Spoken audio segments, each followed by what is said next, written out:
Morning students. आज एक महत्वपूर्ण टॉपिक पर चर्चा करेंगे। विश्व की राजनीतिक व्यवस्था विषय के अंतर्गत, जैसा कि हम पिछले दिनों ब्रिटेन और अमेरिका के संविधान की चर्चा कर रहे हैं। इसमें एक पद हमने पढ़ा अमेरिकी राष्ट्रपति और दूसरा पद हमने पढ़ा था ब्रिटेन के सम्राट और ब्रिटेन के प्रधानमंत्री। तो ब्रिटेन के सम्राट और प्रधानमंत्री मिलकर के वहाँ कार्यपालिका का गठन करते हैं और अमेरिका में राष्ट्रपति कार्यपालिका का सर्वेसर्वा होता है। तो कार्यपालिका दो देशों के, दो प्रजातांत्रिक देशों के, दो महत्वपूर्ण व्यवस्था के देशों के दो कार्यकारी अधिकारी के बीच तुलना जो है वो करना आवश्यक हो जाता है। और इसी संदर्भ में हम ये तुलना हैरोल्ड लॉस्की के उस स्टेटमेंट के संदर्भ में करेंगे जिसमें वो कहते हैं कि American president is more or less than the British crown king and more or less than the British prime minister. कि अमेरिकी राष्ट्रपति जो है वो सम्राट, जो ब्रिटिश सम्राट है, शक्ति सत्ता प्रतिष्ठा में उससे कम भी है और उससे अधिक भी है। और ठीक उसी प्रकार अमेरिकी राष्ट्रपति शक्ति सत्ता और प्रतिष्ठा में प्राइम मिनिस्टर या प्रधानमंत्री से कम भी है और अधिक भी है। तो इस स्टेटमेंट के संदर्भ में हम दोनों की तुलना करेंगे, इसका क्या मतलब है। तो सर्वप्रथम हम राष्ट्रपति और वहाँ के सम्राट की तुलना कर लेते हैं।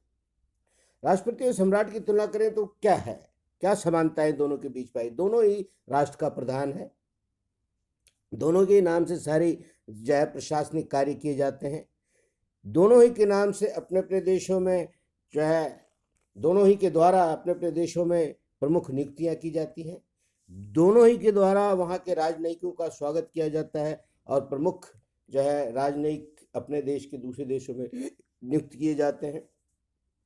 और इसी प्रकार से वो दोनों ही बहुत ही महत्वपूर्ण विधायी कार्य, जैसे पारित विधेयक को कानून का दर्जा प्रदान करने का कार्य किया जाता है, जो है न्यायिक अधिकार के रूप में जो है क्षमादान का अधिकार उनके पास है। ये इन शक्तियों में दोनों में समानता हम यहाँ पर भले ही कह सकते हैं, और ये सत्य भी है कि जहाँ राष्ट्रपति के पास जो ये अधिकार हैं वो वास्तविक है, जबकि जो सम्राट के पास जो ये अधिकार हैं वो जो है काल्पनिक है या नाम मात्र के हैं। और राष्ट्र जो है सम्राट के नाम पर ये सारे अधिकार प्रधानमंत्री और मंत्रिमंडल के सदस्य करते हैं। तो तुलना क्या है, राष्ट्रपति जो है किस क्षेत्र में शक्तिशाली है और किस क्षेत्र में जो है वह सम्राट शक्तिशाली दिखाई देता है। तो वास्तविक शक्तियों का उपभोग के संदर्भ में देखेंगे तो राष्ट्रपति के पास जितनी भी शक्तियां हैं वो वास्तविक हैं। जैसे वो अपने मंत्रिमंडल का निर्माण करता है, मंत्रिमंडल के संदर्भ में सारे निर्णय लेता है, सारे जो है कानून व्यवस्था के संदर्भ में निर्णय लेता है, उनको क्रियान्वित करता है। क्रियान्वित करने के लिए उनके पास जो है नागरिक तंत्र हैं, उन नागरिक तंत्र के प्रमुख सदस्यों की नियुक्ति करता है। विधायी व्यवस्था के अंतर्गत वो विधेयक पर जो है हस्ताक्षर करता है, जो है इसके साथ ही जो है वह दूसरे देशों के साथ जो है वो संबंधों को बनाता है। किस प्रकार के संबंध होंगे, किस प्रकार की विदेश नीति होगी, उसको वो तय करता है। देश की सुरक्षा का दायित्व उन पर है कि वो सुरक्षा कैसे करता है, और उसके लिए उसके पास जो है पूरा सैन्य संगठन है। सैन्य संगठन का उपयोग वो कैसे करता है, उसमें प्रमुख अधिकारियों को नियुक्ति करता है और युद्ध की स्थिति में उसका जो है वह इस्तेमाल करता है। साथ ही साथ उसके पास एक शक्ति है जिसको हम कहते हैं कि वो चूँकि अमेरिका एक आणविक शक्ति है, इसलिए आणविक शक्ति के बारे में, आणविक हथियार के प्रयोग के बारे में अंतिम निर्णय उसी का होता है। तो ये सारी जो शक्तियां हैं, वास्तविक शक्तियां हैं, इस संदर्भ में हम देखेंगे कि वह राष्ट्रपति जो है अत्यंत शक्तिशाली है। सारे काम उसी के हैं, वो अपने विवेक के द्वारा करता है और उसके लिए वह उत्तरदायी है। दूसरी ओर सम्राट के जितने भी अधिकार हैं वो सब काल्पनिक है, उनमें से वो किसी भी अधिकार का प्रयोग नहीं करता और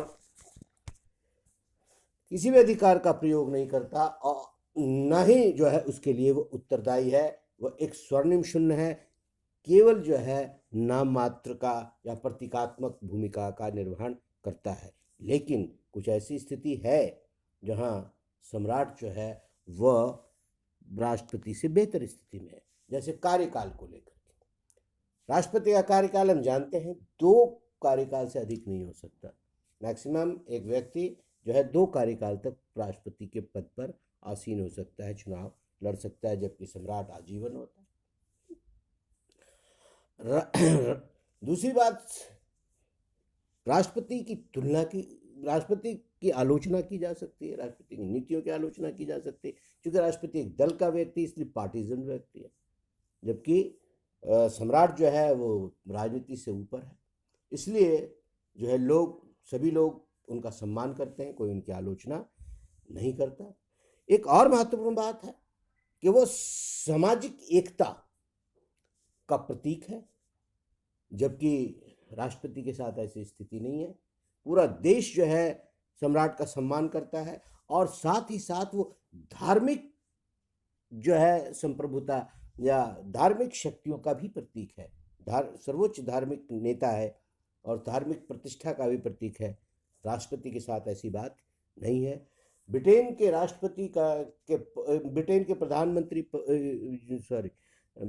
के सम्राट का जो है अंतर्राष्ट्रीय महत्व है, जबकि और अंतर्राष्ट्रीय जो है स्वीकृति मिली हुई है, जबकि ऐसी स्थिति राष्ट्रपति के पास नहीं है। तो स्टेटमेंट बिल्कुल सटीक है कि राष्ट्रपति सम्राट से कम भी है और सम्राट से अधिक भी है।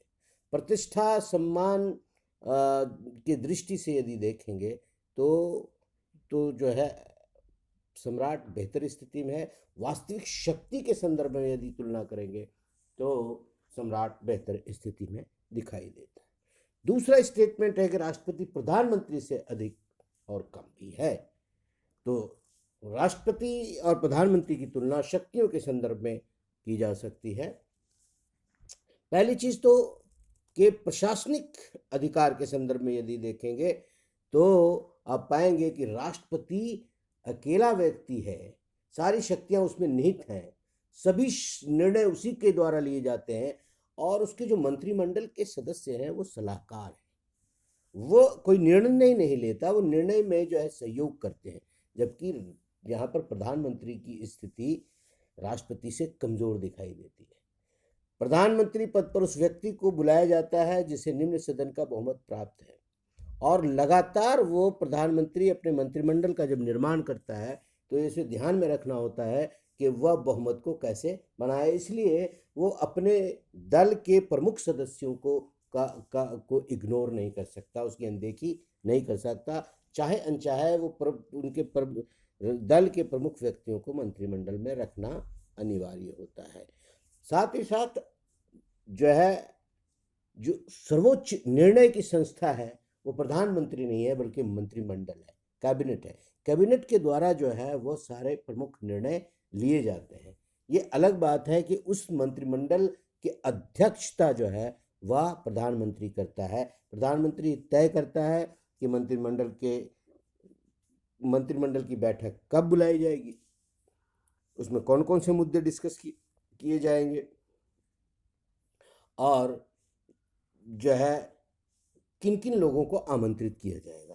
परंतु सर्वोच्च निर्णय निर्माण की जो संस्था है वो जो है कैबिनेट है, कैबिनेट के द्वारा निर्णय ली जाती है, जबकि दूसरी ओर जो है राष्ट्रपति स्वयं निर्णय लेता है। तो यहाँ पर देखेंगे प्रशासनिक अधिकारों की तुलना में जो है वो थोड़ी सी स्थिति ब्रिटेन के जो प्रधानमंत्री की कमजोर दिखाई देती है। लेकिन दूसरी दिशा में देखें, विधायी अधिकार की तुलना करें तो विधायी अधिकार में जो है राष्ट्रपति की स्थिति जो है वो प्रधानमंत्री की स्थिति से कमजोर दिखाई देती है। कैसे? जैसे विधायिका के संदर्भ में प्रधानमंत्री सब कुछ तय करता है। विधायिका की बैठक कब बुलाई जाएगी, कितने दिनों के लिए बुलाई जाएगी, कौन कौन से जो है विधेयक उसमें प्रस्तुत किए जाएंगे, और चूंकि उसको वहाँ निम्न सदन में उसका बहुमत है, इसलिए बहुत आसानी से वो सभी प्रकार के कानूनों को पारित कराने में सक्षम है। ऐसी स्थिति राष्ट्रपति के पास नहीं है।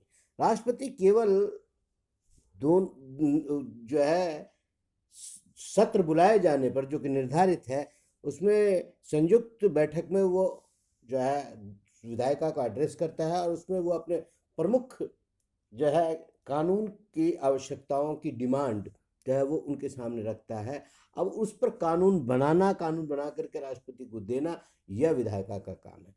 विधायक, यहाँ पर राष्ट्रपति की भूमिका यह है कि जब विधेयक पारित होकर के आता है तो उस पर वो हस्ताक्षर करे। हस्ताक्षर के समय इस पर उसके पास कुछ जो है अधिकार हैं कि वो कुछ निषेधाधिकार का प्रयोग कर सकता है, परंतु जो है वह विधेयक के संदर्भ में जो है निर्णय नहीं लेता। तो यहाँ पर विधायी अधिकारों के संदर्भ में जो है वह प्रधानमंत्री की भूमिका जो है बहुत ही सशक्त है। वह चाहे जैसे चाहता है, जिस प्रकार के विधेयक चाहता है, वह अपने या अपने साथियों के द्वारा उसे प्रस्तुत करवाता है और उसे सुनिश्चित करता है कि उसे पारित कराया जाए।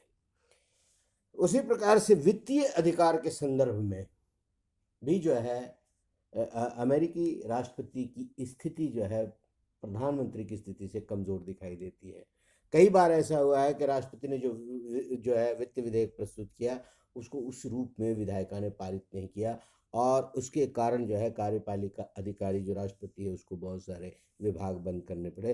परंतु प्रधानमंत्री के साथ ऐसी बात नहीं है। प्रधानमंत्री के साथ एक एडवांटेज है कि वो निम्न सदन के बहुमत दल का नेता है, उस सदन में उसका बहुमत है। और दूसरी बात कि सारे के सारे धन विधेयक, वित्त विधेयक निम्न सदन में ही प्रस्तुत किए जाते हैं और निम्न सदन में प्रस्तुत किए जाने के बाद चूंकि वहाँ बहुमत है, इसलिए उसे बहुत आसानी से वो पारित करा लेता है।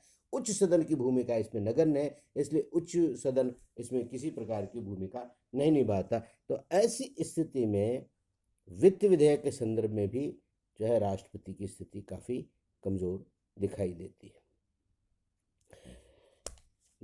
क्षमादान के अधिकार के संबंध में निश्चित रूप से जो है राष्ट्रपति को एज है, राष्ट्रपति को ये अधिकार है कि उच्चतम न्यायपालिका के द्वारा दंडित किए गए व्यक्तियों को जो है वो क्षमादान दे, जबकि ऐसे अधिकार जो है वो प्रधानमंत्री के पास उपलब्ध नहीं है। प्रतिष्ठा और सम्मान में भी जो है राष्ट्रपति जो है वो ज़्यादा बेहतर स्थिति में है, चूँकि वह केवल वास्तविक प्रधान ही नहीं है बल्कि वह सिंबॉलिक प्रधान भी है, जबकि प्रधानमंत्री केवल वास्तविक प्रधान है। कार्यकाल के संदर्भ में भी जो है मिक्स्ड स्थिति देखी जा सकती है।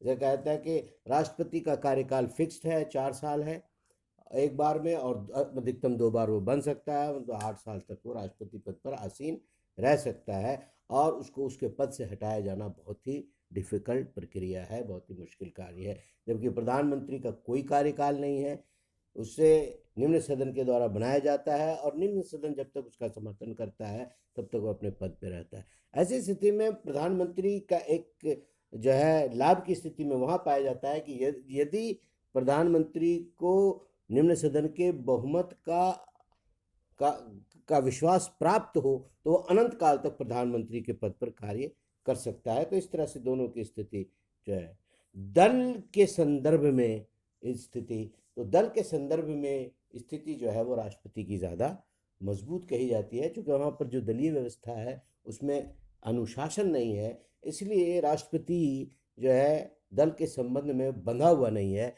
दल के विचारधाराओं से बना हुआ नहीं है, दल के कार्यक्रमों से बना हुआ नहीं है।